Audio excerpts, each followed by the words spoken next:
repositioning the business. For the sake of time, I'm going to just skip to my favorite one of the moment. My favorite one of the moment is Subway. I admire what they've done. Now, you can't give them more credit than they deserve. Jared went to them. Okay? But to give them credit, somebody recognized what he was. By the way, it wasn't corporate. Some of the franchisees and a regional ad company had to prove the thing to him. But they have embraced it once they found out what they had on their hands. So here's what Subway has done. Subway is in the fast food industry. That's where they are.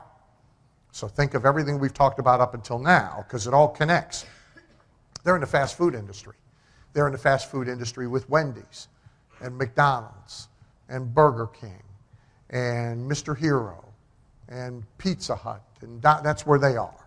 Okay? The fast food industry has certain norms, okay? Has certain ways of doing business, has certain ways of presenting products, and they pretty much all do the same thing like Amish. Okay?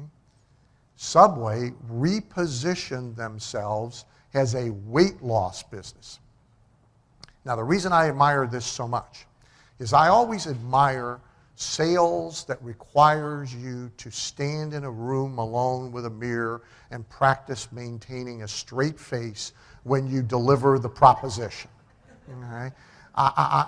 To me, that's like great performance art, and I have enormous respect for it. And I think it takes that kind of practice and some pretty big cojones to step to the public stage and tell everybody that this Buick-sized loaf of bread is a weight loss product. Now, that takes some. Okay? And you got to respect it. Okay? Because you don't see those kind of cojones much in corporate America. Everybody's got little tiny ones in corporate America. These guys got some big ones. This big loaf of bread is a weight loss product. And it'll make you skinny. And then they went completely outside of their industry, and they copied everything from the weight loss industry. Before and after picture. Spokesperson who lost a lot of weight on the diet. A diet plan. They copied everything from weight loss advertising and brought it over to fast food and kept a straight face while they were doing it. Now, you know behind closed doors, there's one guy on the floor rolling around laughing, you know. There's a bunch of attorneys with really tight underwear worrying about what they're saying. I mean, there's a lot going on behind closed doors, right? But publicly, they got this Jared guy to keep a straight face and deliver this message. Now, I admire that enormously, and it's such a profound example of repositioning. Hey, I'm Ryan Wimpy. I'm originally from Tulsa, born and raised here. I've definitely learned a lot about life design and making sure the business serves you. The linear workflow for us and getting everything out on paper and documented is really important. Like we have workflows that are kind of all over the place, so having linear workflow and seeing that mapped out on multiple different boards is pretty awesome. That's really helpful for me. The atmosphere here is awesome. I definitely just stared at the walls, figuring out how to make my facility look like this place. This place rocks. It's invigorating. The walls are super, it's just very cool. The atmosphere is cool. The people are nice. It's a pretty cool place to be. Very good learning atmosphere. I literally want to model it and steal everything that's here at this facility and basically create it just on our business side. Play is hilarious. I literally laughed so hard that I started having tears yesterday. And we've been learning a lot, which, you know, we've been sitting here, we've been learning a lot, and so the humor definitely helps. It breaks it up. But the content is awesome, off the charts, and it's very interactive. You can raise your hand. It's not like you're just listening to the professor speak, you know. The wizard teaches, but the wizard interacts and he takes questions, so that's awesome. If you're not attending the conference, you're missing about 3/4 to half of your life. You're definitely, it's probably worth a couple $1,000 So you're missing the thought process of someone that's already started like 9 profitable businesses. So not only is it a lot of good information, but just getting in the thought process of Clay Clark or Dr. Zellner or any of the other coaches, getting in their thought process of how they're starting all these businesses, to me, just that is priceless. That's money. Well, we're definitely not getting upsold here. My wife and I have attended conferences where where it was great information, and then they upsold us like half the conference, and I don't want to like bang my head into a wall, and she's like banging her head into the chair in front of her. Like, it's good information, but we're like, oh my gosh, I want to strangle you. Shut up and go with the presentation that we paid for, and that's not here. There's no upsells or anything, so that's awesome. I hate that. It makes me angry. So glad that's not happening. So the cost of this conference is quite a bit cheaper than business college. I went to a small private liberal arts college and got a degree in business, and I didn't learn anything like they're teaching here. I didn't learn linear workflows. I learned stuff that I'm not using, and I haven't been using for the last 9 years. So what they're teaching here is actually way better than what I got at business school. And I went what was actually ranked as a very good business school. I would definitely recommend that people would check out the Thrive 15 conference. The information that you're going to get is just very, very beneficial, and the mindset that you're going to get, that you're going to leave with, is just absolutely worth the price of a little bit of money and a few days worth of your time. I'm Rachel with Tip Top Canine, and we just want to give a huge thank you to Clay and Vanessa Clark. Hey guys, I'm Ryan with Tip Top Canine. Just want to say a big thank you to Thrive 15. Thank you to Make Your Life Epic. We love you guys, we appreciate you, and really just appreciate how far you've taken us. This is our old house, right? This is where we used to live a few years ago. This is our old neighborhood. See? It's nice, right? So this is my old van and our old school marketing, and this is our old team. And by team, I mean it's me and another guy. This is our new house with our new neighborhood. This is our new van with our new marketing, and this is our new team. We went from 4 to 14, and I took this beautiful photo. We worked with several different business coaches in the past, and they were all about helping Ryan sell better and just teaching sales, which is awesome, but Ryan is a really great salesman. So we didn't need that. We needed somebody to help us get everything that was in his head out into systems, into manuals and scripts, and actually build a team. So now that we have systems in place, we've gone from 1 to 10 locations in only a year. In October 2016, we grossed 13 grand for the whole month.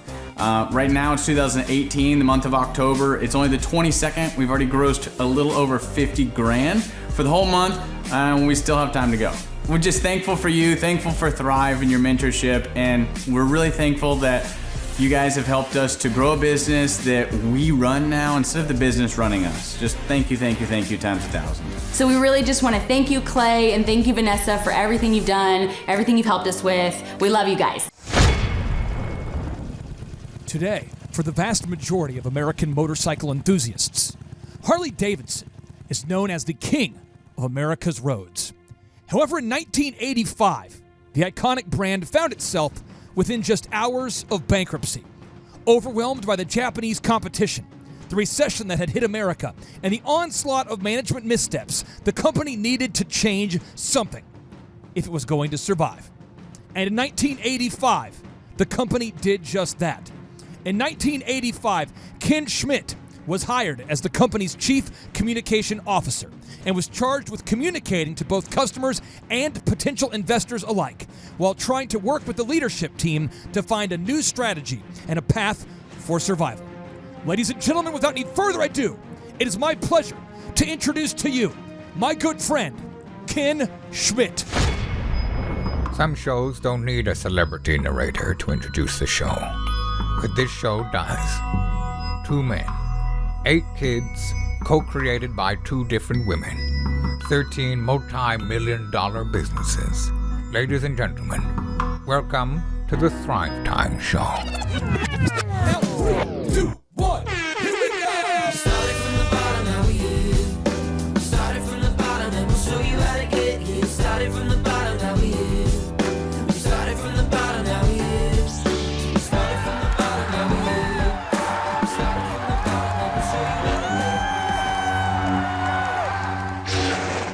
1985, when Ken Schmidt joined Harley Davidson as their chief communications officer, the company was making bikes that were actually winning awards.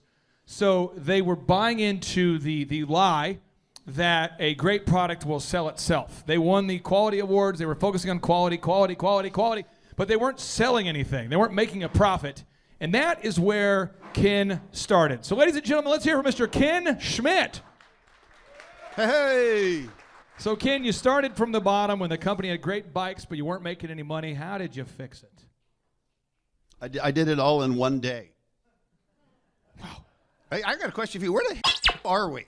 Tulsa, Oklahoma. This is wild, man. It's like the Disneyland of entrepreneurship. Never seen anything like this. I came in from Washington, D.C. last night, and I thought this was going to be a meeting room in a hotel, frankly. So this is kind of blowing my mind. You got a band, for God's sake, and they're dressed in Christmas clothing. This is really cool. We're stealing from your playbook. Yeah, right on. Okay. Try to keep this short. I tend to be long-winded, and apologize for that. Let me tell you what I did on my first day of work at a company that had just 2 weeks before I started laid off 40% of its workforce. That's both on the manufacturing side and that's on the internal side. So finance, marketing, administration, mailroom, welders, painters. The blood was splattered everywhere. There was not a bank in America that would issue Harley Davidson a line of credit in September of 1985, which is why my first official job at the company was putting together our communication plan to announce to the world that we were filing for bankruptcy, which I can tell you is a really shitty time to start a new job. Okay. Everybody says, "Who'd you call first? The unions?" I said, "No, I called my wife and said, don't buy anything." You know, click, ship's going down. No money to spend, and that's a very, very important element of all this, and all the more kind of magnificent about why what we started to do began working. Because frankly, I think if we had a lot of money to spend, the company that you see and know today probably wouldn't exist. We'd have spent ourselves out of existence because we were focused, as I'll get to in a minute, on all of the wrong things. I was getting a lot of ideas from people inside the company about what we needed to do to, change the company's image, because the company had a horrendous image at that time. Think, Hell's Angels and outlaws and banditos and drug runners and cop killers and all that other kind of nonsense. Sounds pretty bad. Business. So I get a lot of ideas from people about what we needed to do and how we needed to convince people to buy the product, all of which required money. So first day of work, I pounded out 3 questions on my typewriter. Typewriter, folks, it's a communication device used for, anyway. And those 3 questions, I know that they're very, very important questions, and I'll hit you with them in just a second, but they essentially became the foundation upon which we built a global empire, a global brand. And the 3 questions are, what are people saying about us?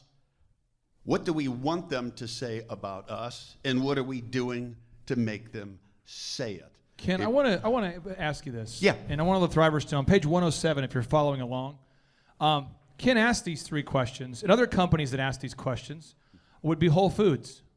Whole Foods has asked these questions. Apple has asked these questions. Chick-fil-A has asked one of my favorite businesses. Starbucks Chick-fil-A. has asked these questions. Most small business owners never ask these questions, so we get stuck talking about how we don't have a lot of resources. So once you asked those questions, tell us what happened next. Okay, but essentially the reason I was doing this was say, look, we don't have money to spend. We need to assess what our, and internalize and understand what our current reputation is, what people are saying about us, but then we also need to create our sort of, plant our flag in the sand of what we want people saying about us. What do we want our reputation to be? And then third and finally, how can we harness the power of our customer base and our dealer base and our supplier base, anyone who's important to the business, to talk about us, to spread our narrative the way we want it to be spread, so that people, won't be afraid of us, will be drawn toward us, and will see us differently than maybe they did in the past. And that's not stuff that could be done with advertising. Thank God, it's basically saying, let's harness the power of the people that we serve and make them advocates for us. And it's a lot easier, frankly, than than it sounds. There was a book called Radical Marketing, which basically it's a case study about what you were doing. I don't know if are you aware of the book they wrote about you? No. So Radical is a book that explains what Ken did. And it's really funny. No, seriously, this is a book I read about this guy before I read the book that you wrote. And so reading this book, and they were talking about how Harley customers like loud motors. Yes. You have handlebar designs you liked. And apparently before you got there, there was a rush to make the bikes more efficient, more like compete with the Japanese bikes, almost like a rush to the bottom. Yep. Can you talk to me about some of the bad ideas that Harley was pushing out that were not working before you began to ask these?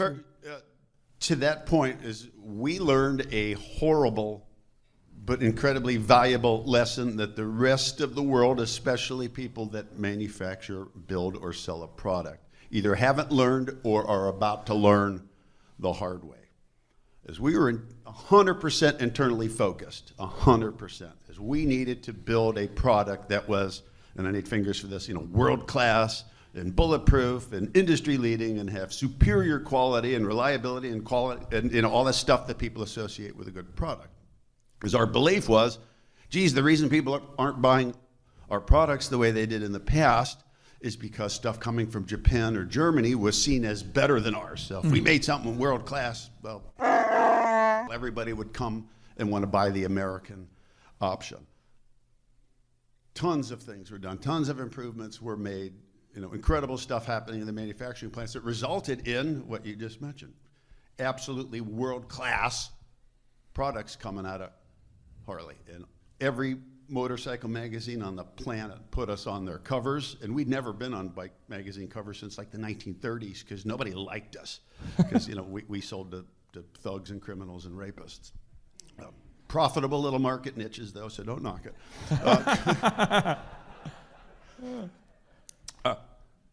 And this is where we're about to learn the lesson, because once those bikes came out for the 1986 model year, everybody took their foot off the gas.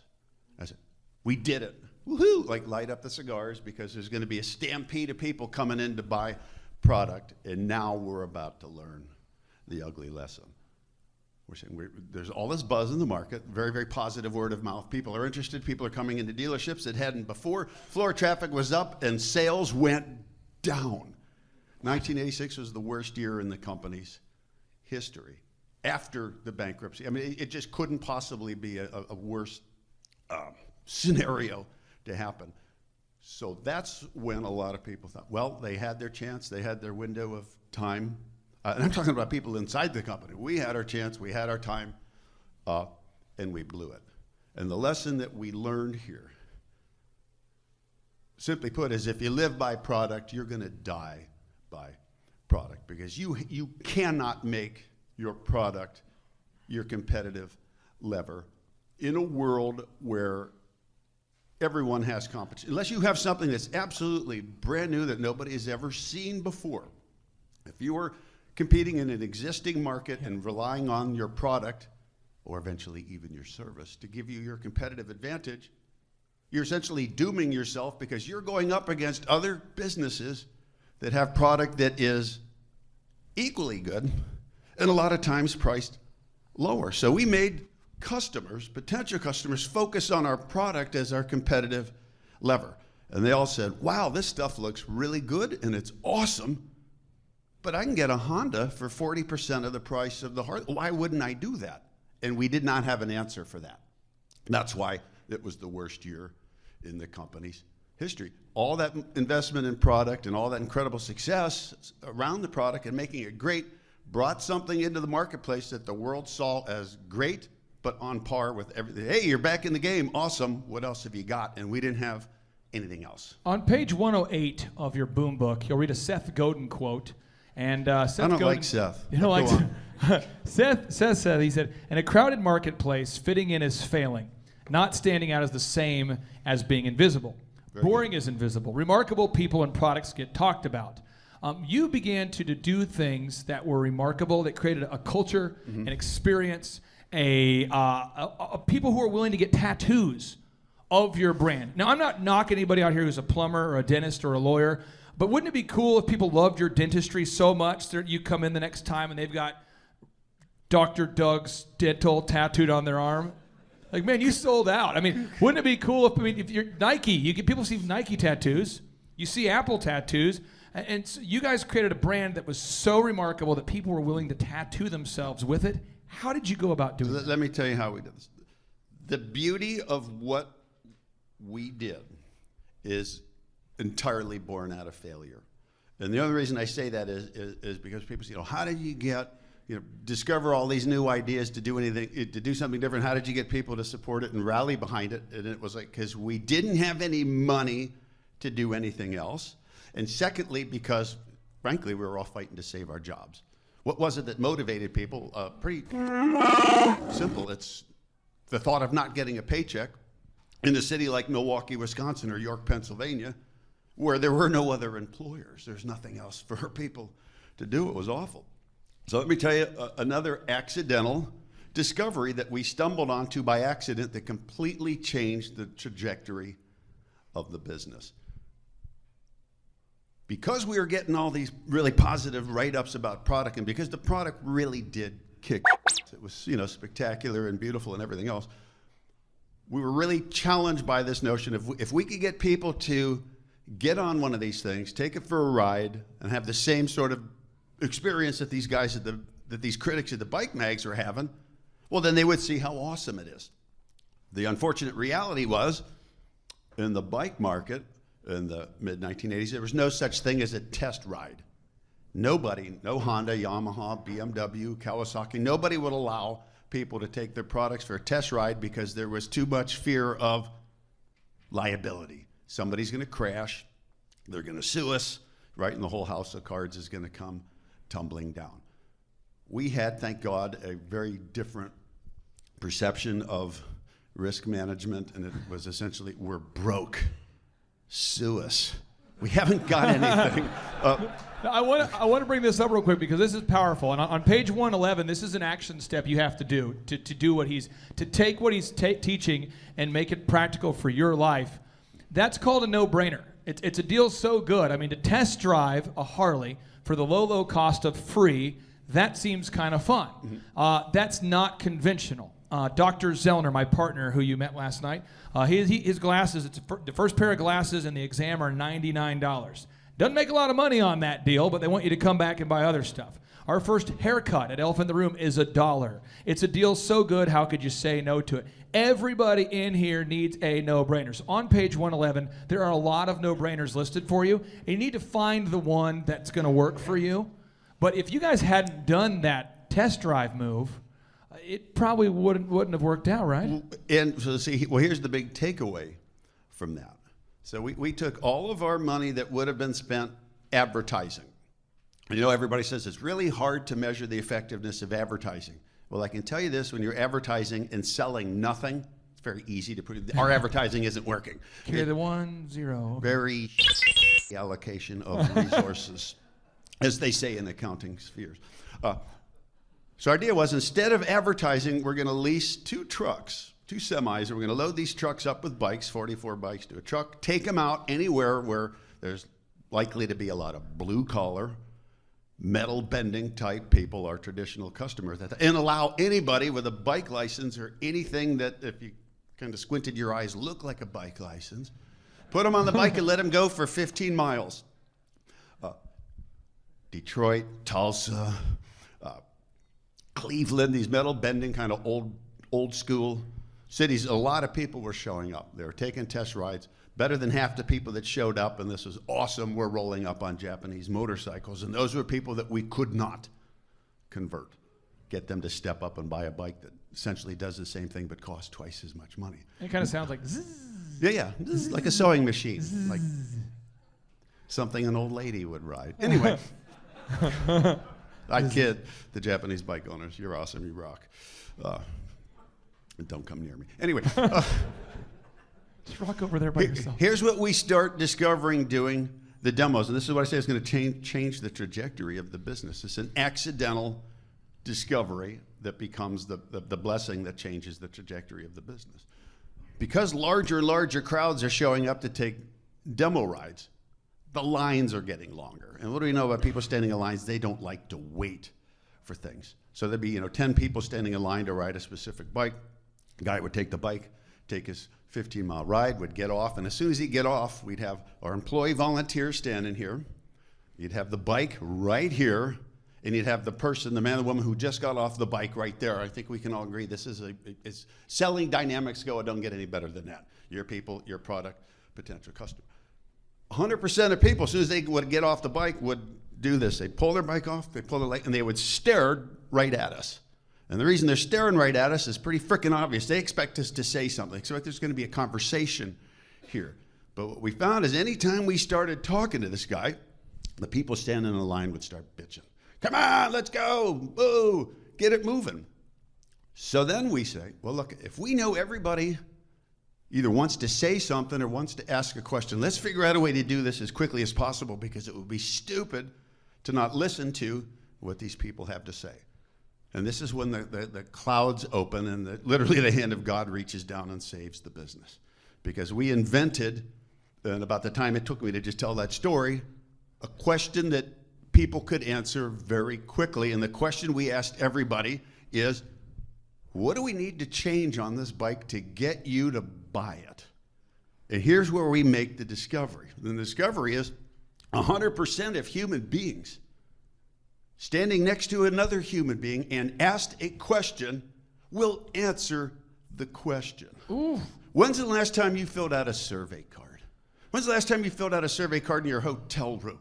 Nobody does this. Why? Because we don't think it's impersonal. I need you to preach the good news on this. There's somebody out there today who's fighting this a little bit. Not here. It's a friend of yours who's at a different conference. Mm-hmm. But I'll work with business owners, not you, just fictitious business owners, but other people. And they'll say, like a lot of dentists, doctors, lawyers who I've never met will say these kinds of things. They'll say, I have a program where I text people and ask them for a Google review, mass text, or I mass email. And I go, that's cool. You have one Google review, and you're at the bottom of Google. And then they'll say, well, how does OxyFresh, your carpet cleaning business, have 147,000 Google reviews? We'll pull that up on the screen there. 147,000 Google reviews OxyFresh has now. 147,000 Google reviews. We're top in the world, the 386 markets. And we do not ever get a Google review from emailing, nor do we even get a sincere response. So we ask people face to face, how was it today? What could we do better? We write it down, and then we ask, why is it so important to be face-to-face? Why does it not work in the digital age to automate your surveys? The more, I guess the takeaway from all that is the more human your business is, that means the more visible it is, the more human, the more you take the invisible out of the equation. That's the digital stuff. That's the faceless, baseless, nameless question or the survey. The more you humanize the business, the faster people respond to that, because we all know how to do that. And we all see and recognize value in talking to another human being about what they could do better to help us versus filling out a survey after the fact or maybe 2 days later where you go, well, I was right there next to the guy. What's he going to do with this information now? So what starts happening is 100% of people are answering this question, and they're giving us incredibly simple but brilliant intel. They're saying, I love the bike, but I can't reach the handlebars.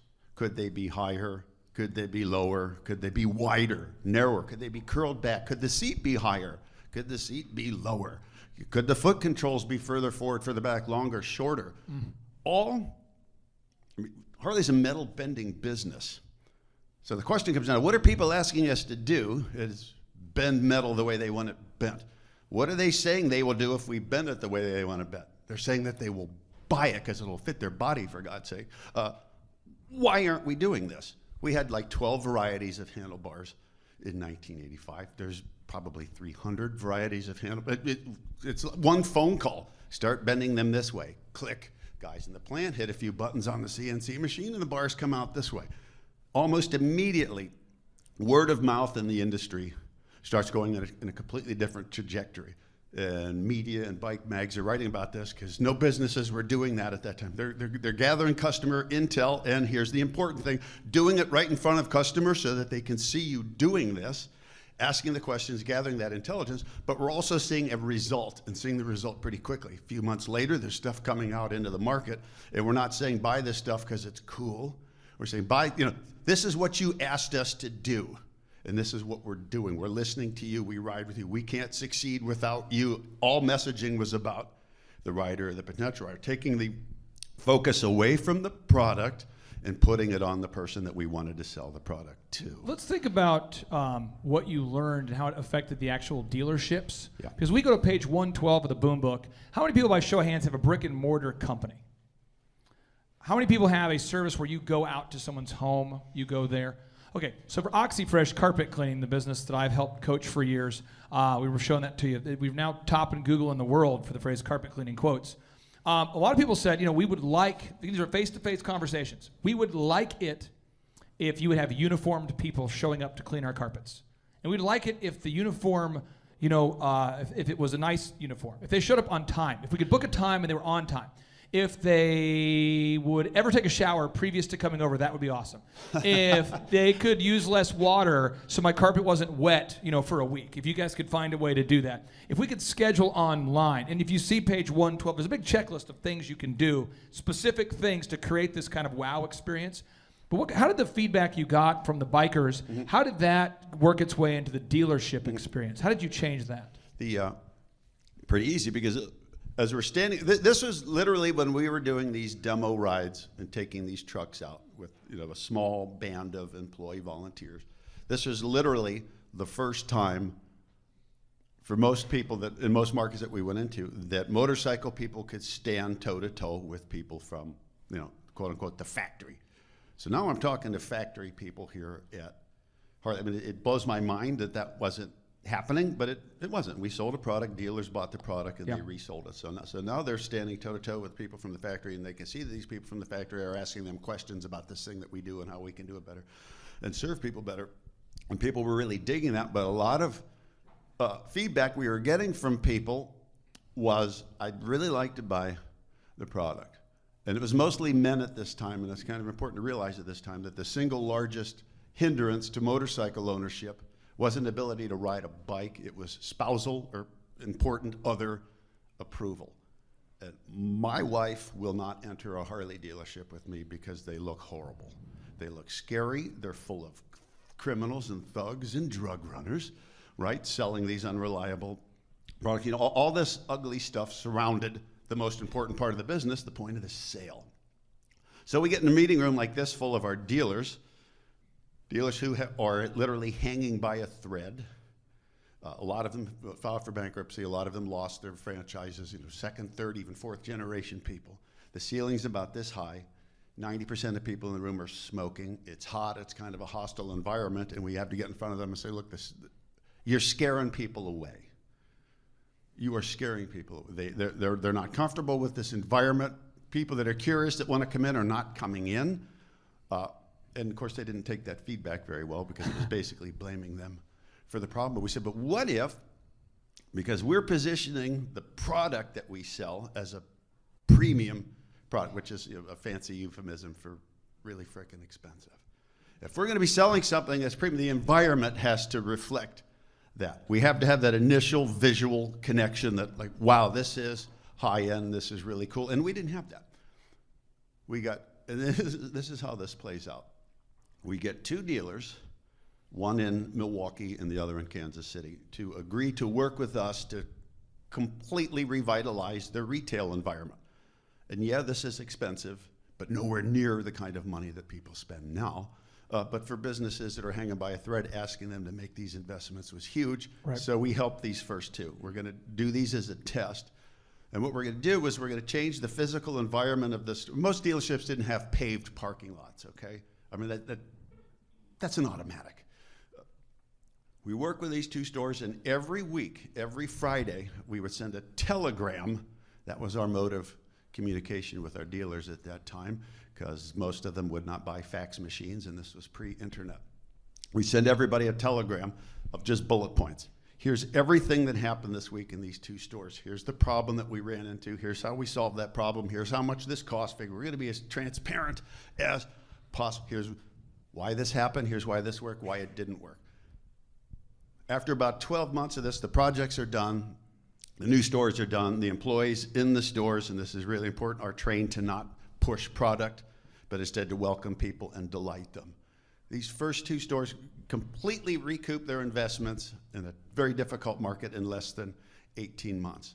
The rest of the dealer network starts catching on to this, not because we're telling them to do this, but because dealers that surrounded the revitalized dealerships in Kansas City and Milwaukee began noticing that all their customers were going to these revitalized shops.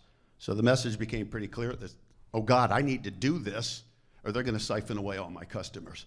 And like dominoes all across America, then Canada, then Europe, dealerships had tried to one-up each other by creating these really cool environments that people found attractive. And that's essentially what saved the business, because it's a street business. And what we would always tell dealers is, man, you don't have to be the best dealership in the world. You don't need to save Harley. All you need to do is be the best bike dealership in Tulsa, Oklahoma. Because if you're beating the other guys, you win. If you win, we all win. On page 112 and 113, there's a checklist of things that you could, very specific, actionable things you can do. I'm just going to give go 90 miles an hour and 90 miles an hour, giving you a lot of examples here. You create a smell that wows your customers. And this isn't by doing just one thing, it's all the things. There's an automotive repair shop I worked with, and they started offering fresh cookies, like really nice gourmet cookies when you walk in, and it always smelled nice. That's big.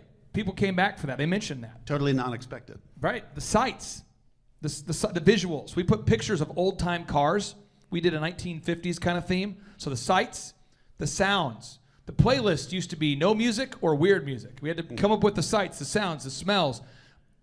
All of the whole experience, the phone, how do we answer the phone, the sights, the sounds, the smells, what do we say on the phone? Just go through your business, and you can circle on page 112 and 113 some of the things that you can do to make your business stand out, but you want to stand out, and the best example I could give you for an obvious one, who here has seen the Dental Depot in Tulsa, Oklahoma, or the Dental Depot in your city? It's a dentist in the shape of a train, right? It's a dentistry, and they have a big train up front. What does that have to do with dentistry? Not a lot, but kids like it, so they talk about it. Now you know about it. You just want to you want to make sure your business stands out. You want to make sure that you're breaking out of the clutter. Can you talk to me, talk to the listeners out there? Let's say that somebody here is kind of where you were. You're kind of at the bottom, and you're now going, okay, I know, I got $100. How did you do that? Because somebody out here is going to have to probably call a family member and say, I need $50,000 to revitalize my business that's not doing so well, or you have to call a bank, and you might not be doing that well right now. Can you explain how you did that? Yes. Because we made so many mistakes in attracting investment, and it's the same mistakes that a lot of businesses make. It's, again, another one of these wonderful accidental discoveries where we were doing everything that was obvious, and it clearly wasn't working. And what we were doing that was obvious was essentially CEO and CFO are literally going door to door in New York and in Boston and Chicago, visiting banks, investment banks, looking for money. We need a line of credit. It's showing, here's all the numbers, here's everything we're doing, and the entire investment community in unison said, tough. We don't care. Why would we? Look, you're associated with outlaws and thugs. The motorcycle market's in a downturn. The economy was very recessionary at that time. It's like, why would we invest in you? By accident. Essentially, hearts on their sleeves. At 4:45 p.m. on December 31st of 1985, and the only reason I give you that timing is the bankruptcy filing was slated for January 2nd of 1986, the first hour of business. This is the last hour of financial markets being open in 1985. CEO and CFO are sitting across from somebody who agrees to have a meeting on New Year's Eve, and instead of giving the number story, give the heart story. Very passionate. We love this. This means the world to us. This means the world to millions of people around the world. Think of Vietnam-era veterans, World War II veterans, people that have that Harley tattoo on their arm. This means something to them. We can't let this die. And what the person sitting across from them, who just happened to own a motorcycle, not a Harley, but thank God, literally got like a lump in his throat and said, I believe you. I believe in what you guys are telling me. The passion is overriding the need, essentially. I've heard, because they hear these stories 100 times a day. Now, instead of getting a numbers cause and effect story, they're seeing people that they believe, seeing people that are incredibly passionate, and people that they could willingly feel like they could take a risk on and support. They got the loan. The interest on that loan, interestingly, was 20.5%. So think about that next time you borrow money. However, that was the lifeline that kept the business alive, in that then CEO who recently died, and the CFO that was with it, will say to their, till their memories dissipate, that was an enormous eye-opener in terms of perception and the way people see them and what they represent to the business. And what they represent to the business isn't the dollars, it's the people, it's the hearts behind the business. Because when someone's investing in potential, they're investing in emotion and a gut feel and likability, and I like you and I believe you and I trust you, more than they are investing in how much hardware is going to be sold.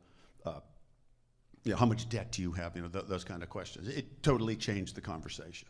As we go to page 114, if you have a question for Ken, we're going to open up for questions here in just a moment. I want you to just go through this checklist. For sake of time, circle any of these items where you don't have a plan. Okay? So, point 1, your unique service offering. Elephant in the room. It's like a country club for men's hair. Okay? That is what that business is. It's higher end. OxyFresh. It's the world's greenest carpet cleaner. Dr. Robert Zeller & Associates. It's home of the $99 first exam glasses. The auto auction, by the way, is decorated to look like a Harley Davidson dealership. Cool. You got to go see that. It looks just like a Harley Davidson dealership. You got to think about, though, what is your unique product offering or service offering? If you don't have it, circle it. Put me a question on the board. I'll be happy to ask you. I'll be happy to answer your question. 3, unique decor. Most small businesses that I go into, the environment and the decor is semi-soul-sucking. I cannot tell you how many employees with degrees will apply for a job here, and I'll say, what appealed to you? They go, it's just fun. Yeah. That's the whole, and I'm like, I know, I've spent a lot of time in here. But it's a certain atmosphere we've tried to create here. I can't tell you how many people I've met who are doctors, dentists, and lawyers who've left to go work for the fun dentist, or the dentist with the decor that matters, or how many people go drink coffee at Starbucks and they're kind of like leasing the space and they're just getting free coffee is how they look at it. They just like the decor, the atmosphere. The unique music. You've got to have music that fits. If you go into Hobby Lobby, the music is a certain kind. If you go into Starbucks, it's a certain kind. The experience. You got to think about, what can I do? There's high-end grocery stores that are offering a ton of samples right now that goes over very well. A unique smell. Your branding, your logos, your color. Are you Tiffany blue? What are you? What's your branding? Give back. People today, according to a book called, it's Jackie Freiberg's research, and they researched Lululemon and Warby Parker and Tom Shoes and Apple, and people are 3 times more likely to buy from a company that gives a percentage back to a charity than one that doesn't. 3 times more. If you're comparing this plumber versus that plumber, the one who gives back, you're willing to do business with them. Deep empathy. Are you asking your customers, how can we make it better, like Harley was doing? And just the overall experience. I mean, do you have it nailed down? Southwest is the funny airline with the low fares. Disney is the most magical place in the world, right? Whole Foods. If you have dreadlocks, you'll probably get hired to work at Whole Foods. Right? Everything's written in chalk. It's a certain experience. There's a guy who is obsessed with kale working at Whole Foods. It's just a thing. It's a culture. What is your culture? Now, I want to open it up. We got about 15 minutes here of Ken's time, and I want to open up for any questions that you guys have. It could be related to branding or marketing, or it could be related to his time at Harley, or anything at all, really. And if it's crazy, he'll stick me on you. So what's your question for Ken? Yes, sir, Nathan. So the question is, most business have to pivot at some point, and you're asking what again now?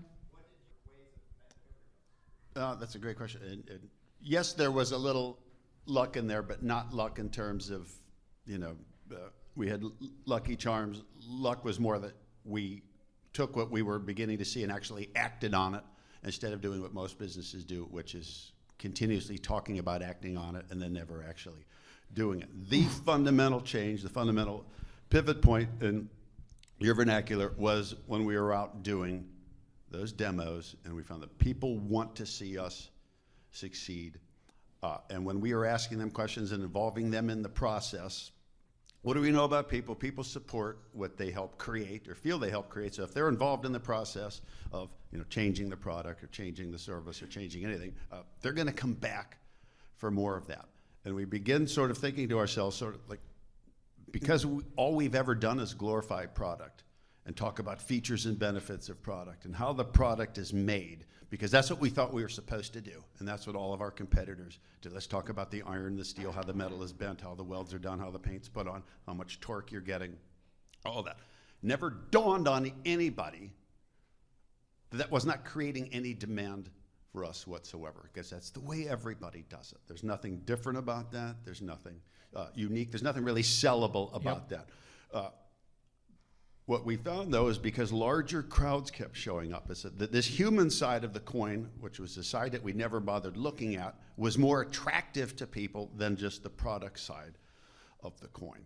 So what we're going to do fundamentally as a business is, yes, we're going to build the best bikes the world has ever seen, but we're going to change our outward-looking emphasis, not on pushing product, but on delighting human beings. How can we be way more, infinitely more human than our competitors that push product? How can we make ourselves as people more likable? And the way for us to make ourselves more likable was to be more present.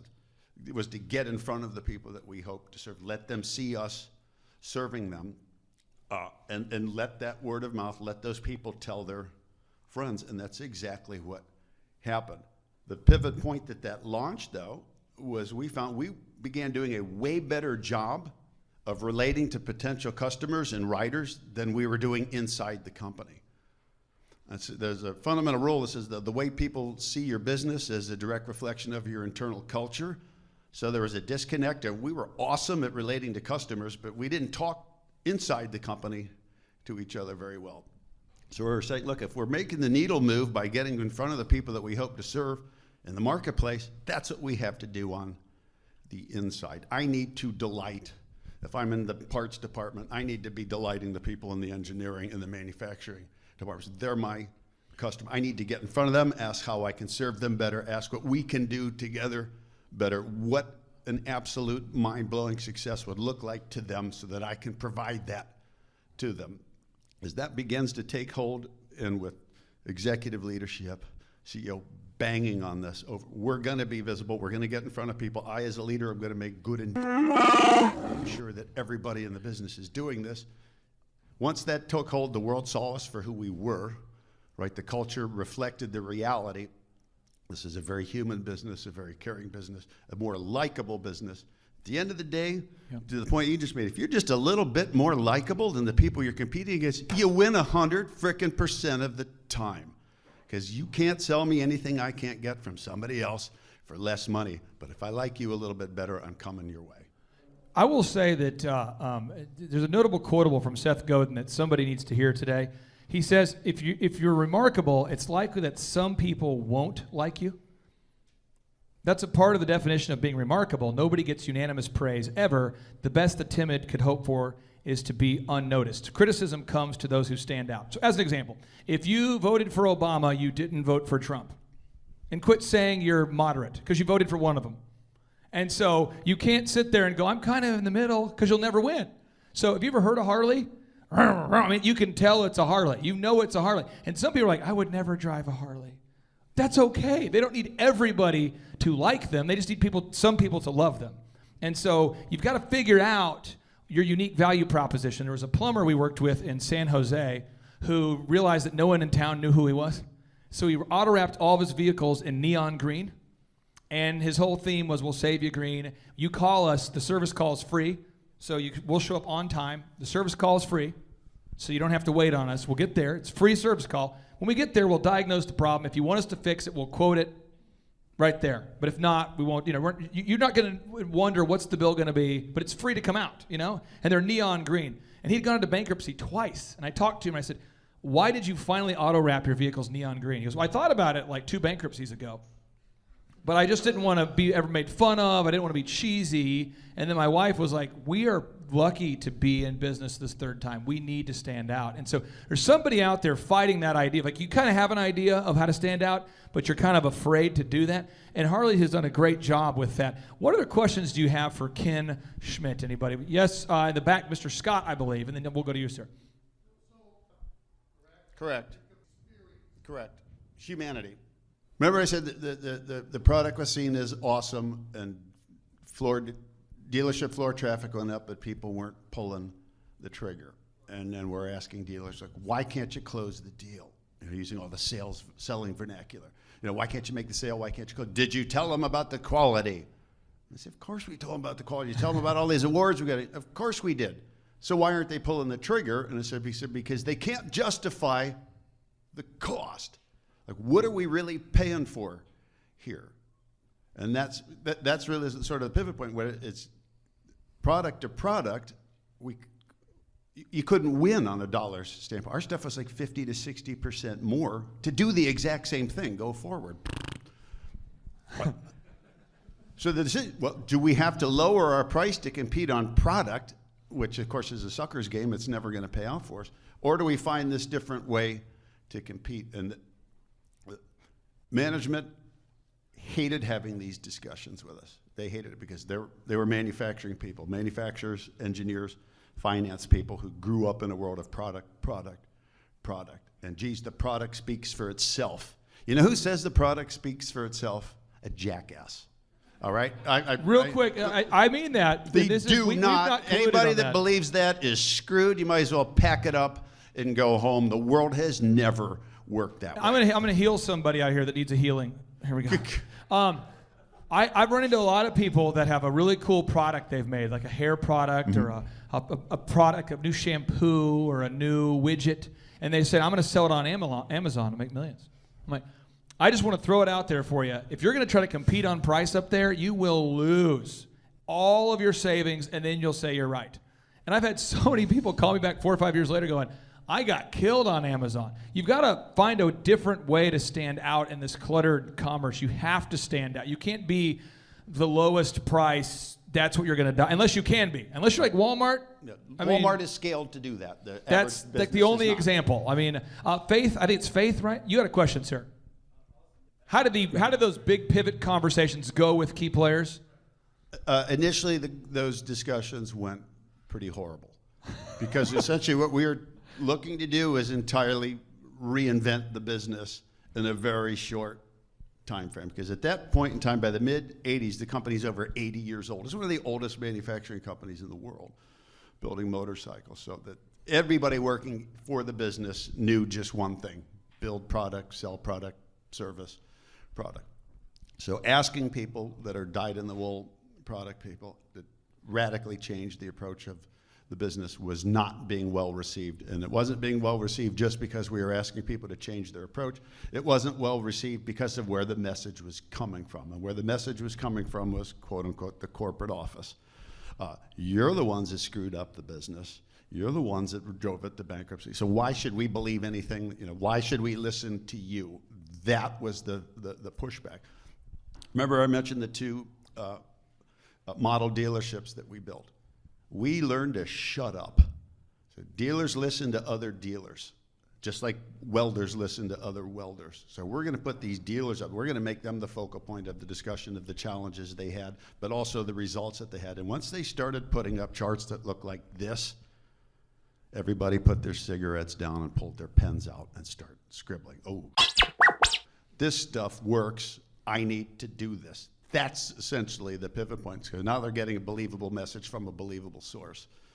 I can't tell you how important that was. Again, we brought that back into the company. Instead of telling welders how to work more efficiently, it's, we need to speed this up. We need to be able to produce more bike frames per day. How would you guys, if you were running this company, do it? 100% of people asked a question will answer the question. They'll say, here's how I would change the layout, says guy who's been welding for 25 years, who knows a lot about what he's talking about. Powell, we're going to give you enough rope to hang yourself. Go do that. Do it. They would do it in other departments in the business. Well, we want to change what we're doing over here in the paint department. Let's see your plan. Do it. It becomes a very contagious thing when people feel a sense of empowerment and accountability. People are watching me. I'm taking a risk here. If I do it and it pays off, I'm going to get a lot of praise. I'm going to get rewards. It's going to help the company. It's good for everybody. And again, it's very, very contagious behavior. And that's sort of when leadership starts saying, hey, our job isn't to tell people what to do. Yeah. Our job is to create an environment where people feel like they can contribute and be listened to. If we give them enough responsibility and give them enough freedom to make their own decisions and step back, they will rise and they will do that. Ken, Eric Chupp this week has been working with a lot of his clients. Yeah. He has written down some questions that they wanted to ask you. Mm-hmm. You let Eric, Chuck work with clients? They're faux clients. They're not real clients. We tell them that. Okay. My mom and some other people. Paid friends. Okay. I love Chuck. He rocks. One of the questions that I actually had as well as when I was talking to some people is, you guys knew there was a change that needed to happen in the business, and how did you guys get past suffering from that paralysis by analysis mentality and getting into action like you were talking about? No money. Okay. So no other option. Because I spent a lot of time in Detroit, especially late 90s, early 80s, talking to car companies, and they're all, everybody wants to do the same thing. Everybody wants to get more competitive. Everybody wants to make more people buy their products. Everybody wants to create magic at the point of retail. They'd always say, how did you motivate people? And the lucky blessing we had is we were broke. People realized we have to do something different or we're screwed, versus look at Detroit. They'll do nothing for years. I'm not going to argue with every motivational speaker in the world. Maybe there's one who agrees with me. But the thing is there's this, people say fear means false evidence appearing real. That's what it means. That's what I struggle with. Wow.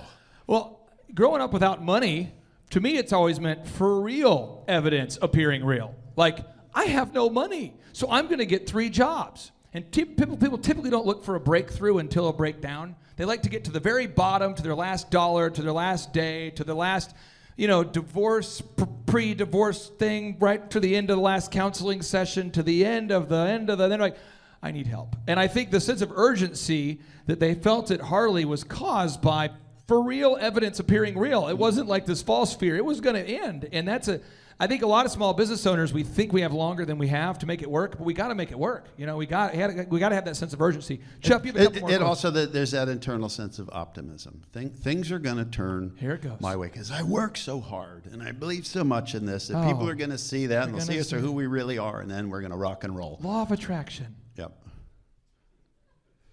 Come on, money. Money cometh. Money, who's seen that guy? Money cometh. Money cometh. It's not. You can't donate $10 to your church and get 1,000 back. Because if that worked that way, that'd be the new banking strategy.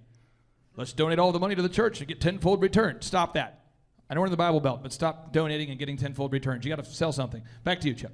Okay, Ken, can you explain your look through the curve mentality and how that relates to riding a motorcycle and how you turned that into a business principle? Yeah.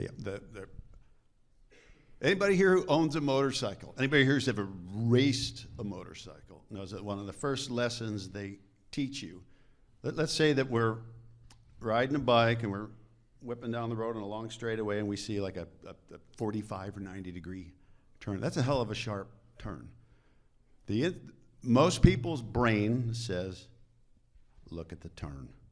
Look at the pavement. Look at where you want to see that bike go and make it go. Those people end up dead.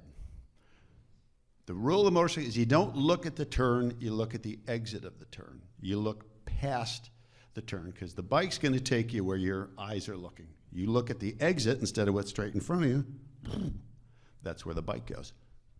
The metaphor for business, and this is, again, something that we really work with our dealers on, is the sale, the transaction, that's the turn.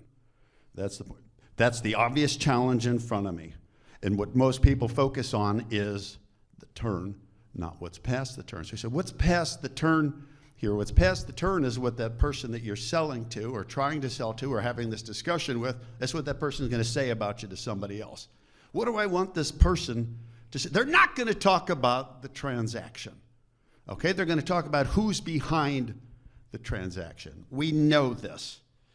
So what do I need to say to this person? What do I need to do in front of this person that he or she will tell somebody else about? Look through the turn, not at the immediate need in front of you. 90% of people that buy Harley this year are buying it not because they saw an ad for it, because there are very few ads for it. They're buying it because a friend or somebody that they sat next to on a long bus trip or somebody that they work with talked them into it.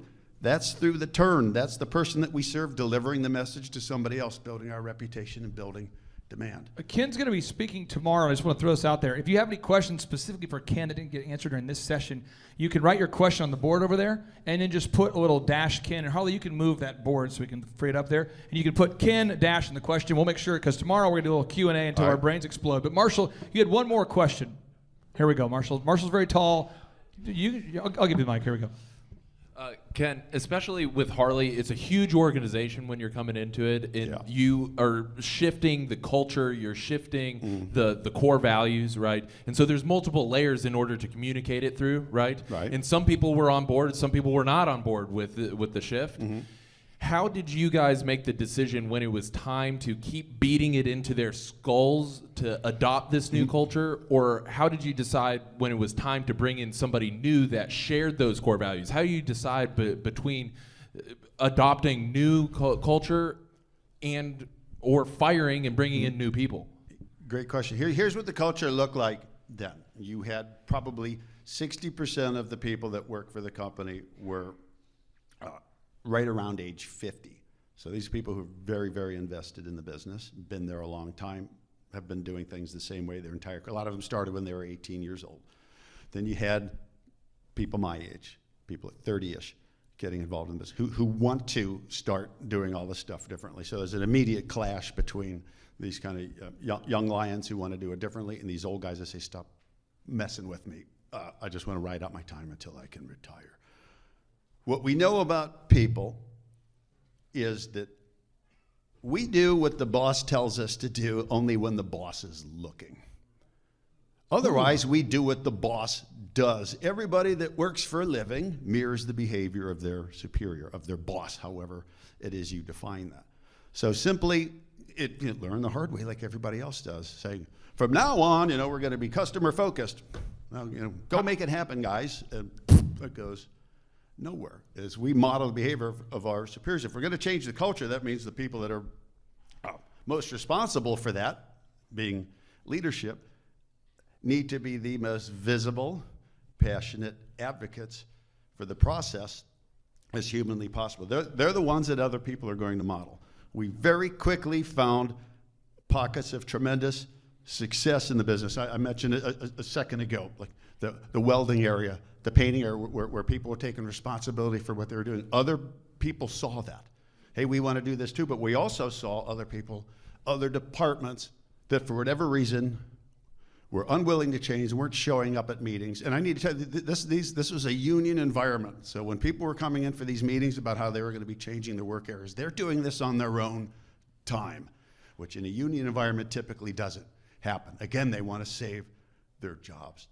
We also saw areas where absolutely nothing was happening, where employees that were working in those departments were posting for every job available anywhere else in the company. It's like, I want to be over here where good is happening versus here where nothing's happening.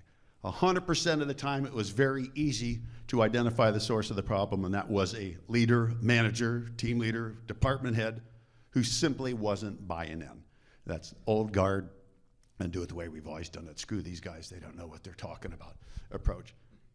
Essentially, every one of them got the sit down, and you know what the sit downs look like. You're going to get along or you're going to go along. You're going to be gone. And we know about dominant businesses is that people actually like accountability. A lack of accountability creates chaos. When employees see people in leadership functions within the business either being disciplined or being suddenly gone, they get the message pretty clearly. Like, hey, this is for real, folks. We need to do this. And I, as a leader, need to be exhibiting this behavior or I'm going to be next.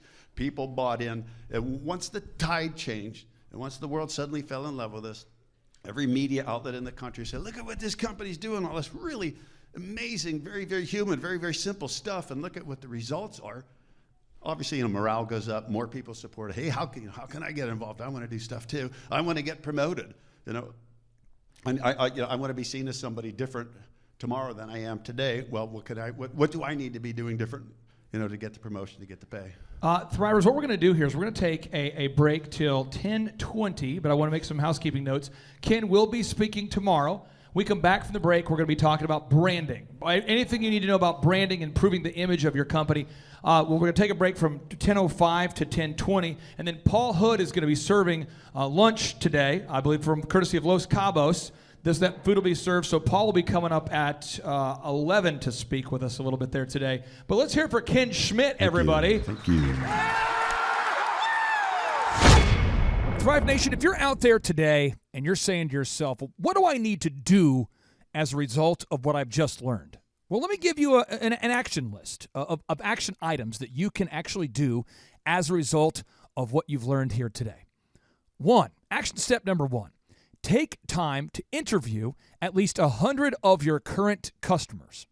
Again, if you're an existing business, interview 100 of your current customers. Or you can interview 100 of your former customers. But what you want to ask them is this. You want to ask them this question. On a scale of 1 to 10, with 10 being the highest, how happy were you with my service and why? When they give you a number, an 8, a 9, or a 10, again, ask them why. And say, well, what could I do to take your experience with our product or service to a 10? And write that down. And once you've done that, you've now learned how to improve your business. Now, action item number 2 is create a product or a service that stands out from the clutter of commerce. Don't make a product that fits in with every other product. Harley could not beat the Japanese by out producing efficient motorcycles that sounded like zzz. They had to beat the Japanese by creating massive, loud, and arguably obnoxious American-made vehicles that their ideal and likely buyers would like. And the tricky part about making a remarkable product or service is that universal praise isn't possible. It's never going to happen. To quote the former Thrive Time show guest and the New York Times multiple times best-selling author Seth Godin, he writes, if you're remarkable, it's likely that some people won't like you. And that's part of the definition of being remarkable. Nobody gets unanimous praise ever. The best the timid could hope for is to be unnoticed. Criticism comes to those who stand out. So Thrive Nation, there you have it. Listen to your customers. Give them what they want and break out of the clutter of commerce with something remarkable. And Thrive Nation, if you learned something today, I would encourage you to share this with a friend or a family member. You can download each and every show on iTunes, on Spotify, on iHeartRadio, or by just simply streaming the podcasts live at thrivetimeshow.com. Without any further ado, as always, 3, 2, 1, boom! What I've seen from Clay and his group at Thrive is they'll give you a simple system, and it's the simple systems are the ones that people can wrap their brain around. They're the ones that people can work with on a day-to-day basis. And that simplicity brings power with it. So it shocked me how simple some of the stuff is. And at times I'm like, why didn't I think about that? Workflow creation, systematic marketing, and coaching has helped our church so much. You know, the workflow creation is what it really is they're going to look and see every moving part of your church, of your ministry, what needs to be done. And it's going to go up on a massive board. And so now what it does is it takes what you know needs to be done out of your heart and out of your head. Really takes the pressure, the stress off your shoulders, and it puts it on the board where your entire team, your ministry can see exactly what you want them to do every day. And so they know this is the playbook, this is what we're doing.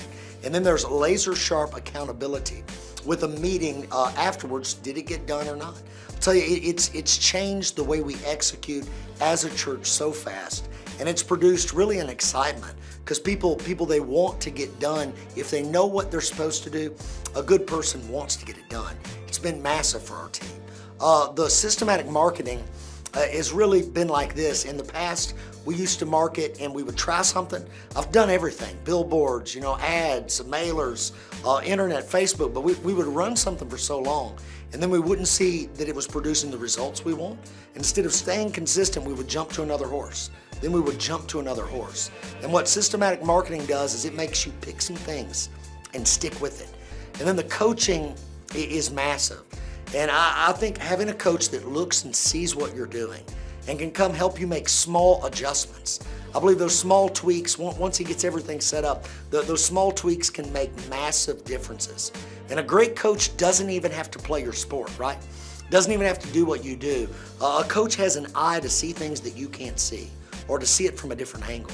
And just having that extra eye on what I do, and just, hey, have you thought about this? It's making all the difference in the world. What Clay Clark and his team can provide for your church that you can't do in-house and I can't do in-house. Well, what's been massive for me is that search engine optimization, how to get to the top of Google, taking care of transcribing all of my sermons to drive me up the list on Google, stuff that I don't think about and I don't have time to do. I've got all these things I have to do as a pastor, right? I have sermons to preach. I have a staff to manage. I have a budget to take care of. I got sick folk to see about. I have a team that has to do that. You know how it is. You got to marry people. You got to bury people. We're never going to stay in a dark room with a keyboard optimizing our Google presence. And these guys do that kind of thing for you. Also, if you're at a couple hundred member church, I remember how hard it was back in the day to take care of the website needs, to come up with graphic design. And these guys are available to you for sermon slides, getting that kind of stuff done where you can have a sharp looking presentation of the gospel. And it takes it off you, it puts it on them at a very reasonable price.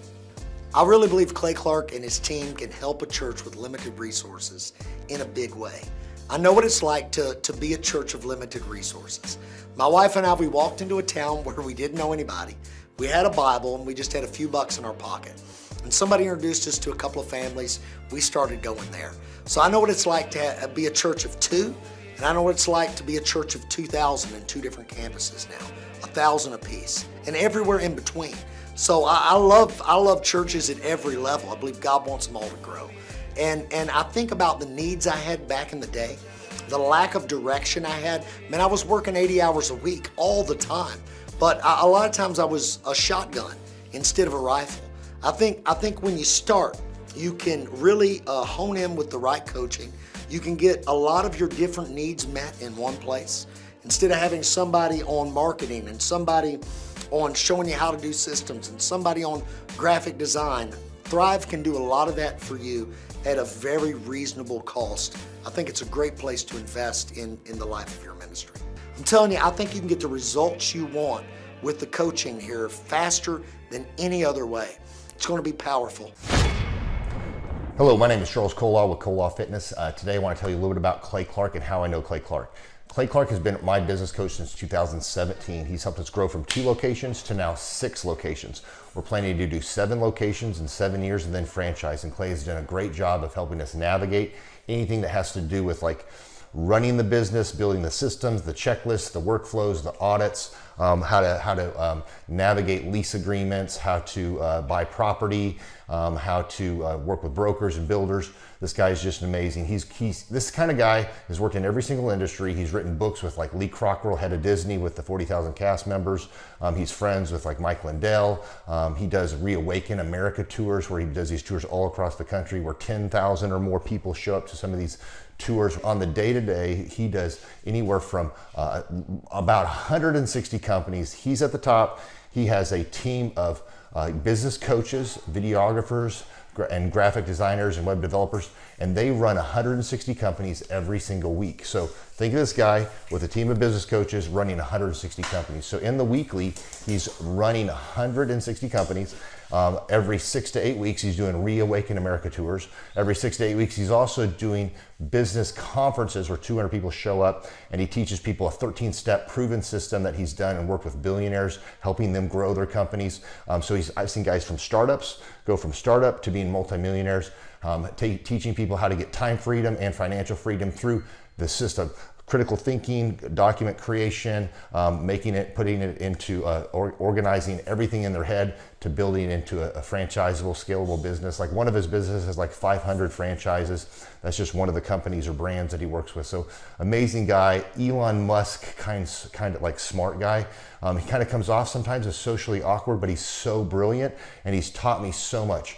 When I say that, like Clay is like, he doesn't care what people think when you're talking to him. He cares about where you're going in your life and where he can get you to go.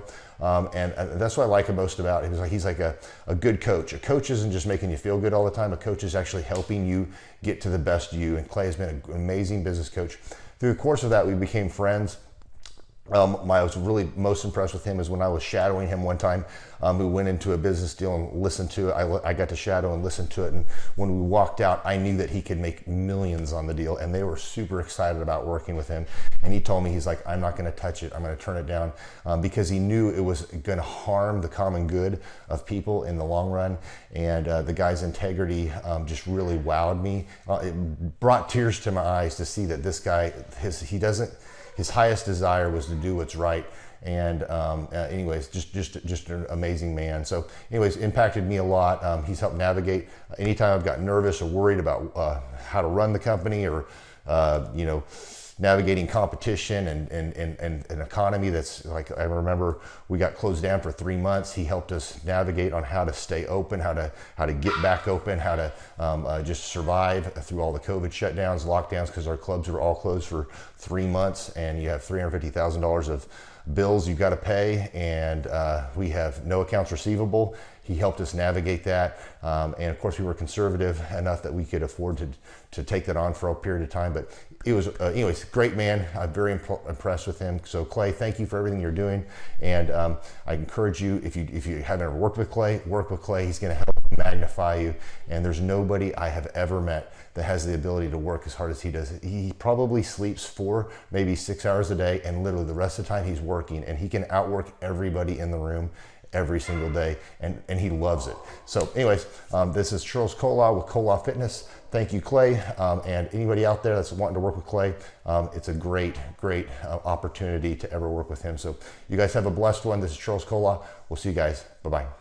Hi, I'm Aaron Antis with Shaw Homes. I first heard about Clay through a mortgage lender here in town who had told me what a great job he had been doing for them, and I actually noticed he was driving a Lamborghini all of a sudden, so I was willing to listen. In my career, I've sold a little over $800 million in real estate. So honestly, I thought I kind of knew everything about marketing and homes. And then I met Clay, and my perception of what I knew and what I could do definitely changed. After doing $800 million in sales over a 15-year career, I really thought I knew what I was doing. I've been managing a large team of salespeople for the last 10 years here with Shaw Homes. And I mean, we've been a company that's been in business for 35 years. We've become one of the largest builders in the Tulsa area, and that was without Clay. So when I came to know Clay, I really thought, man, there's not much more I need to know, but I'm willing to listen. The interesting thing is our internet leads from our website has actually, in a 4-month period of time, has gone from somewhere around 10 to 15 leads in a month to 180 internet leads in a month. Just from the few things that he's shown us how to implement that I honestly probably never would have come up with on my own. So I got a lot of good things to say about the system that Clay put in place with us, and it's just been an incredible experience. I am very glad that we met and had the opportunity to work with Clay. So the interaction with the team and with Clay on a weekly basis is honestly very enlightening. One of the things that I love about Clay's perspective on things is that he doesn't come from my industry. He's not somebody who's in the home building industry. I've listened to all the experts in my field. Our company has paid for me to go to seminars, international builder shows, all kinds of places where I've had the opportunity to learn from the experts in my industry. But the thing that I found working with Clay is that he comes from such a broad spectrum of working with so many different types of businesses that he has a perspective that's difficult for me to gain because I get so entrenched in what I do, I'm not paying attention to what other leading industry experts are doing. And Clay really brings that perspective for me. It is very valuable time every week when I get that hour with him. From my perspective, the reason that any business owner who's thinking about hooking up with Thrive needs to definitely consider it is because the results that we've gotten in a very short period of time are honestly monumental. It has really exceeded my wildest expectation of what he might be able to do. I came in skeptical because I'm very pragmatic, and as I've gone through the process over just a few months, I've realized it's probably one of the best moves we've ever made. I think a lot of people probably feel like they don't need a business or marketing consultant because they maybe are a little bit prideful and like to think they know everything. I know that's how I felt coming in. I mean, we're a big company that's definitely one of the largest in town. And so we kind of felt like we knew what we were doing. And I think for a lot of people, they let their ego get in the way of listening to somebody that might have a better or different perspective than theirs. I would just really encourage you, if you're thinking about working with Clay, I mean, the thing is, it's month to month. Go give it a try and see what happens. I think in the 35-year history of Shaw Homes, this is probably the best thing that's happened to us. And I know if you give them a shot, I think you'll feel the same way. My name is Danielle Sprick, and I am the founder of D Sprick Realty Group here in Tulsa, Oklahoma. After being a stay-at-home mom for 12 years and my 3 kids started school and they were in school full-time, I was at a crossroads and trying to decide what do I want to do? My degree and my background is in education, but after being a mom and staying home and all of that, I just didn't have a passion for it like I once did. My husband suggested real estate. He's a home builder, so real estate and home building go hand in hand, and we just rolled with it. I love people, I love working with people, I love building relationships, but one thing that was really difficult for me was the business side of things. The processes and the advertising and marketing. I knew that I did not have what I needed to make that what it should be. So I reached out to Clay at that time, and he and his team have been extremely instrumental in helping us build our brand, help market our business, our agents, the homes that we represent. Everything that we do is a direct line from Clay and his team and all that they've done for us. We launched our brokerage, our real estate brokerage, 8 months ago. And in that time, we've gone from myself and one other agent to just this week, we signed on our 16th agent. We have been blessed with the fact that we right now have just over 10 million in pending transactions. 3 years ago, I never would have even imagined that I would be in this role that I'm in today, building a business, having 16 agents. But I have to give credit where credit's due, and Clay and his team and the business coaching that they've offered us has been huge. It's been instrumental in what we're doing. Don't ever limit your vision. When you dream big, big things happen. I started a business because I couldn't work for anyone else. I do things my way. I do what I think is in the best interest of the patient. I don't answer to insurance companies. I don't answer to large corporate organizations. I answer to my patient, and that's it. My thought when I opened my clinic was I can do this all myself. I don't need additional outside help in many ways. I went to medical school. I can figure this out. But it was a very, very steep learning curve. Within the first 6 months of opening my clinic, I had a $63,000 embezzlement. I lost multiple employees. Clay helped us weather the storm of some of the things that are just a lot of people experience, especially in the medical world. He was instrumental in helping with the specific written business plan. He's been instrumental in hiring good quality employees, using the processes that he outlines for getting in good talent, which is extremely difficult. He helped me in securing the business loans. He helped me with web development and search engine optimization. We've been able to really keep a steady stream of clients coming in because they found us on the web. With everything that I encountered, everything that I experienced, I quickly learned it is worth every penny to have someone in your team that can walk you through and even avoid some of the pitfalls that are almost invariable in starting your own business. I'm Dr. Chad Edwards, and I own Revolution Health and Wellness Clinic. JT, do you know what time it is? 4:10. It's Tebow time in Tulsa, Jerusalem, baby. Tim Tebow is coming to Tulsa, Oklahoma. Whoa. During the month of Christmas, December 5th and 6th, 2024, Tim Tebow is coming to Tulsa, Oklahoma in the 2-day interactive Thrive Time Show Business Growth Workshop. Yes, folks, put it in your calendar. This December, the month of Christmas, December 5th and 6th, Tim Tebow is coming to Tulsa, Oklahoma in the Thrive Time Show 2-day interactive business growth workshop. Whoa. We've been doing business conferences here since 2005. I've been hosting business conferences since 2005. What year were you born?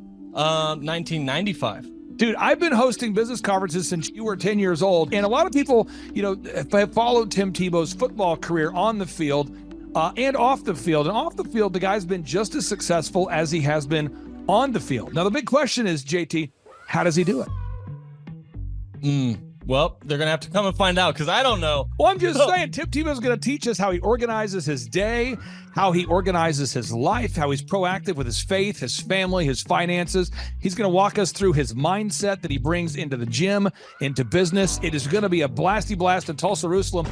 Folks, I'm telling you, if you want to learn branding, you want to learn marketing, you want to learn search engine optimization, you want to learn social media marketing, that's what we teach at the Thrive Time Show 2-day interactive workshop. If you want to learn accounting, you want to learn sales systems, you want to learn how to build a linear workflow, you want to learn how to franchise your business, that is what we teach at the 2-day interactive Thrive Time Show business workshop. Over the years, we've had the opportunity to feature Michael Levine, the PR consultant of choice for Nike, for Prince, for Michael Jackson.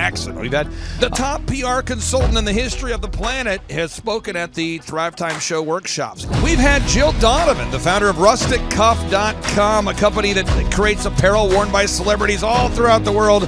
Jill Donovan, the founder of RusticCuff.com, has spoken at the 2-day interactive Thrive Time Show business workshops. We have the man who's responsible for turning around Harley Davidson, a man by the name of Ken Schmidt. He has spoken at the Thrive Time Show 2-day interactive business workshops. Folks, I'm telling you, these events are going to teach you what you need to know to start and grow a successful business. And the way we price the events, the way we do these events, is you can pay $250 for a ticket or whatever price that you can afford. What? Yes, we've designed these events to be affordable for you, and we want to see you live and in person at the 2-day interactive December 5th and 6th Thrive Time Show Business Workshop. Everything that you need to succeed will be taught at the 2-day interactive Thrive Time Show Business Workshop, December 5th and 6th in Tulsa, Oklahoma. And the way we do these events is we teach for 30 minutes, and then we open it up for a question and answer session so that wonderful people like you can have your questions answered. Yes, we teach for 30 minutes, and then we open it up for a 15-minute question and answer session. It's interactive. It's 2 days. It's in Tulsa, Oklahoma. We've been doing these events since 2005, and I'm telling you, folks, it's going to blow your mind. Yes, ladies and gentlemen, the Thrive Time Show 2-day interactive business workshop is America's highest rated and most reviewed business workshop. See the thousands of video testimonials from real people just like you who've been able to build multi-million-dollar companies. Watch those testimonials today at thrivetimeshow.com. Simply by clicking on the testimonials button right there at thrivetimeshow.com, you're going to see thousands of people just like you who've been able to go from just surviving to thriving. Whoa. Each and every day, we're going to add more and more speakers to this all-star lineup, but I encourage everybody out there today, get those tickets today. Go to thrivetimeshow.com. Again, that's thrivetimeshow.com. And some people might be saying, well, how do I do it? What do I do? How does it work? You just go to thrivetimeshow.com. Let's go there now. We're feeling the flow. We're going to thrivetimeshow.com. Again, you just go to thrivetimeshow.com. You click on the business conferences button, and you click on the request tickets button right there. The way I do our conferences is we tell people it's $250 to get a ticket. Yep. Or whatever price that you can afford. And the reason why I do that is I grew up without money. JT, you're in the process of building a super successful company. Yep. You start out with $1 million in the bank account? No, I did not. Nope, did not get any loans, nothing like that. Did not get an inheritance from parents or anything like that. I had to work for it, and I'm super grateful. I came to a business conference. That's actually how I met you, met Peter Taunton. I met all these people. So if you're out there today and you want to come to our workshop, again, you just got to go to thrivetimeshow.com. You might say, well, who's speaking? We already covered that. You might say, where's it going to be? It's going to be in Tulsa, Jerusalem, Oklahoma. And someone says, Tulsa, Jerusalem. I'm really trying to rebrand Tulsa as Tulsa, Jerusalem, sort of like the Jerusalem of America. But if you type in Thrive Time Show and Jinx, you can get a sneak peek or a look at our office facility. This is what it looks like. This is where you're headed. It's going to be a blasty blast. You can look inside, see the facility. We're going to have hundreds of entrepreneurs here. It is going to be packed. Now, for this particular event, folks, the seating is always limited because my facility isn't a limitless convention center. You're coming to my actual home office, and so it's going to be packed. Who? You're going to come. Who? You? I'm talking to you. You can just get your tickets right now at thrivetimeshow.com. And again, you can name your price. We tell people it's $250 or whatever price you can afford. And we do have some select VIP tickets, which gives you an access to meet some of the speakers and those sorts of things. And those tickets are $500. It's a 2-day interactive business workshop, over 20 hours of business training. We're going to give you a copy of my newest book, The Millionaire's Guide to Becoming Sustainably Rich. You're going to leave with a workbook. You're going to leave with everything you need to know to start and grow a super successful company. It's practical, it's actionable, and it's Tebow time right here in Tulsa, Jerusalem. Get those tickets today at thrivetimeshow.com. Again, that's thrivetimeshow.com. Hello, I'm Michael Levine, and I'm talking to you right now from the center of Hollywood, California, where I have represented over the last 35 years 58 Academy Award winners, 34 Grammy Award winners, 43 New York Times bestsellers. I've represented a lot of major stars, and I've worked with a lot of major companies. And I think I've learned a few things about what makes them work and what makes them not work. Now, why would a man living in Hollywood, California, in the beautiful sunny weather of LA, come to Tulsa?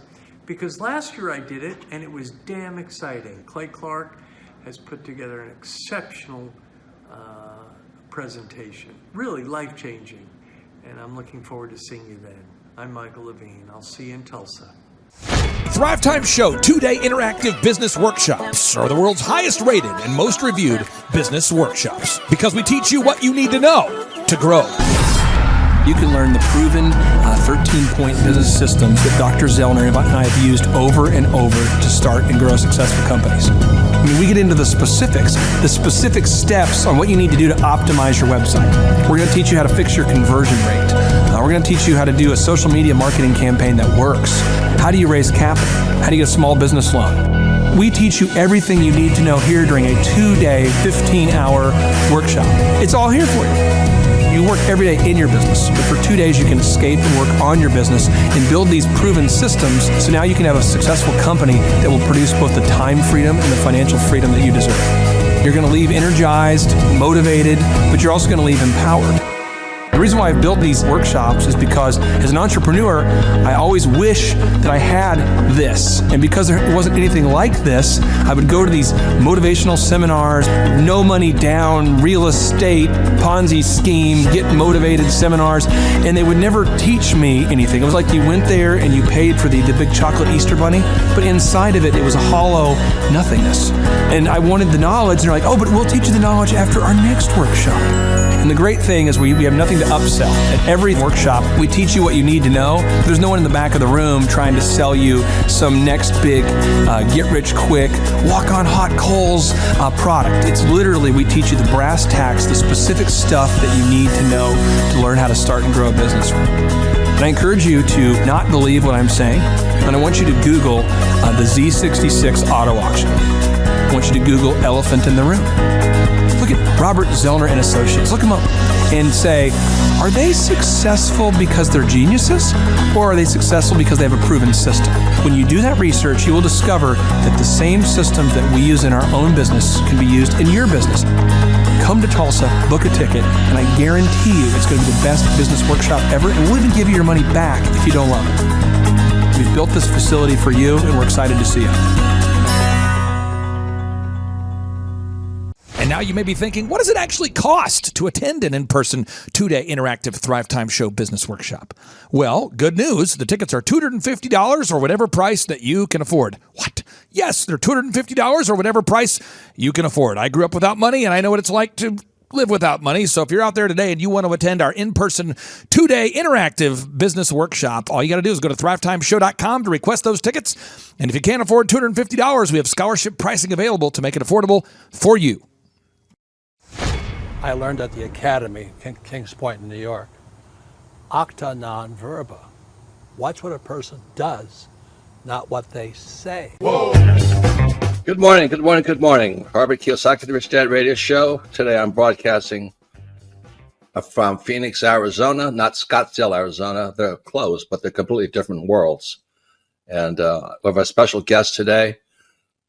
Definition of intelligence is if you agree with me, you're intelligent. And so this gentleman is very intelligent. I've done his show before also, but very seldom do you find somebody who lines up on all counts.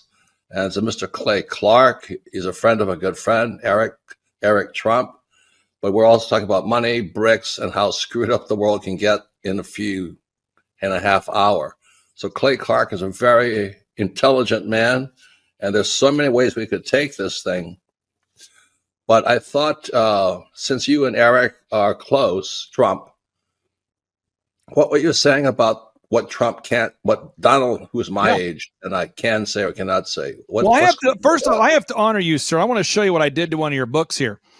There's All a guy right. by the name of Jeremy Thorne, who was my boss at the time. I was 19 years old, working at Faith Highway. I had a job at Applebee's, Target, and DirecTV. And he said, "Have you read this book, Rich Dad, Poor Dad?" And I said, "No." And my father, may he rest in peace, he didn't know these financial principles. So I started reading all of your books and really devouring your books. And I went from being an employee to self-employed to the business owner to the investor. And I owe a lot of that to you. And I just wanted to take a moment to tell you thank you so much for allowing me to achieve success. And then I'll tell you all about Eric Trump. But I just want to tell you thank you, sir, for changing my life. But not only that, Clay, thank you, but you become an influencer. More than anything else, you've evolved into an influencer where your word has more and more power. So that's why I congratulate you on becoming. Because as you know, there's a lot of fake influencers out there too, or bad influencers. Yeah. So anyway, I'm glad you and I agree so much, and thanks for reading my books. Yeah. That's the greatest thrill for me today.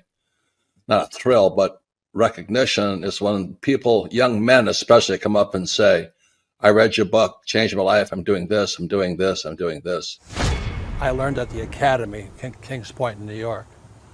Acta non verba. Watch what a person does, not what they say. Whoa.